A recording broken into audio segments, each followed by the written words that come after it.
अल्पुगुट, तुम तो जख्मी हो। देखो, वक्त नहीं है बिल्कुल। एक बड़ा मसला है जिसे हमने हल करना है। क्या हुआ बताओ मुझे। ये लो।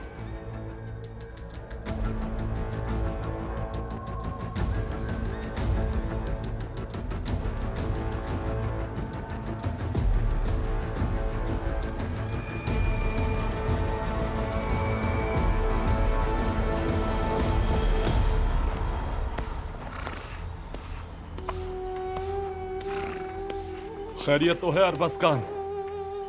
इतने गुस्से में क्यों हो? घोड़े को तैयार करने के बजाय तुम तो इसे मार रहे हो। ये सब इतना अहम नहीं है। ये बताइए कि जख्म कैसा है अब? ये जख्म हमें नहीं रोक सकते अरबाज खान। ठीक हो जाएंगे ये। लेकिन तुम्हें किसने जख्म दिया है मेरे भाई? जबान का जख्म तलवार के जख्म से ज्यादा गहरा होता है। सरदार, हम घोड़े को पालते हैं, उसको खिलाते हैं, उसका ख्याल रखते हैं और वो सिपाहियों की तरह हमारा साथी बन जाता है।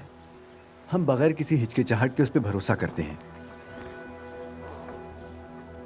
लेकिन कुछ लोग ऐसे होते हैं जिनके दिल बहुत सख्त होते हैं। इससे कोई फर्क नहीं पड़ता कि आप उनका कितना ही ख्याल क्यों ना कर लें।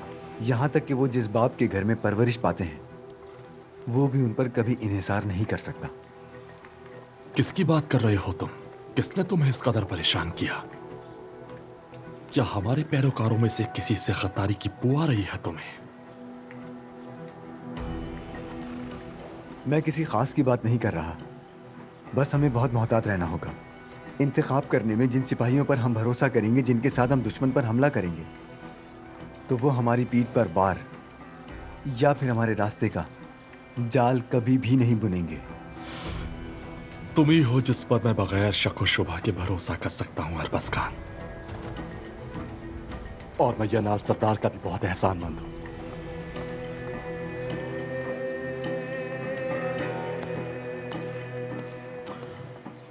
और अगर कोई भी ऐसा राज है जो हमें खतरे में डाल सकता है तो मैं जानता हूं तुम सबसे पहले आकर मुझे ही बताओगे।